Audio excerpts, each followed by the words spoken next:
On the face of it, Kawasaki ZR7 makes perfect sense. After all, it's friendly, it's easy to get on with, and hell, it's even a 750. However, beneath this cheery little facade lies one of the most pointless and dull objects in motorcycling today. If this bike were a colour, it would be beige. Am I being a bit harsh here though? After all, the ZR7, it's got two wheels, it's got an engine, 750cc at that, it's just over 4 grand brand new, there's a fairing, you could do distance on it, you could slap a pillion if you wanted to, and you're not going to be too uncomfortable either. But sadly, I'm not being a bit harsh. You see, in this day and age, simply being a cheap and functioning motorcycle isn't really enough to actually cut the mustard. What's needed, every bike, it should have some fun, it should have some excitement, some sparkle, and sadly, the ZR7 is absolutely devoid of any redeeming features like that whatsoever. Should you actually stay awake on a ZR7 long enough to ride it any distance, you will find a motor that, despite being a 750, is both flat, slow, lethargic, listless and dull all at once. On top of this, the carbs are also, well, they're fairly old school, and the response off the throttle is not exactly what we would call crisp. All in all, it does go forward when you turn the loud handle, and it does slow down when you shut it, but beyond that, it doesn't really do a lot else. And so what are the handling? Well, the ZR7 does go around corners okay, it goes in one side, it comes out the other, and when you push the bars, it goes the way you want it to. But there's absolutely no eagerness to it at all. The bike just feels kind of resigned to it, like an old dog being told what to do.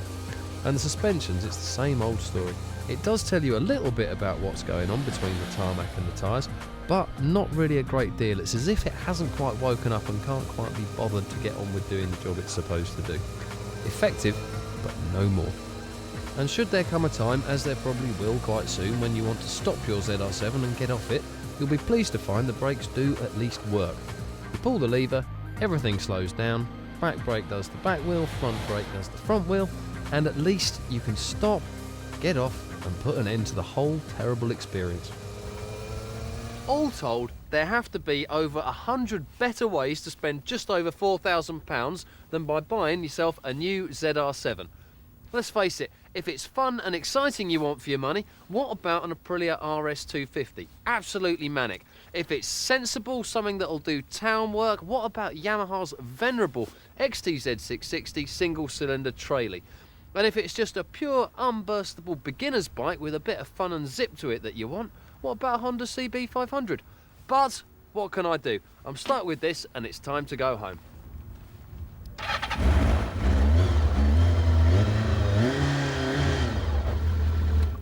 Actually, having thought about it, I think I'll get the bus. Anyway, I shall leave you with the scores. Performance, 4 out of 10. Really only picking up a few marks here for managing to go, stop and turn. Styling, 4 out of 10.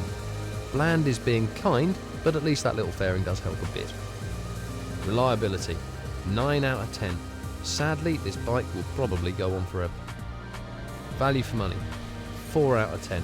There are many better options for spending your money on if you want a basic motorcycle than this one. Street cred, 0 out of 10.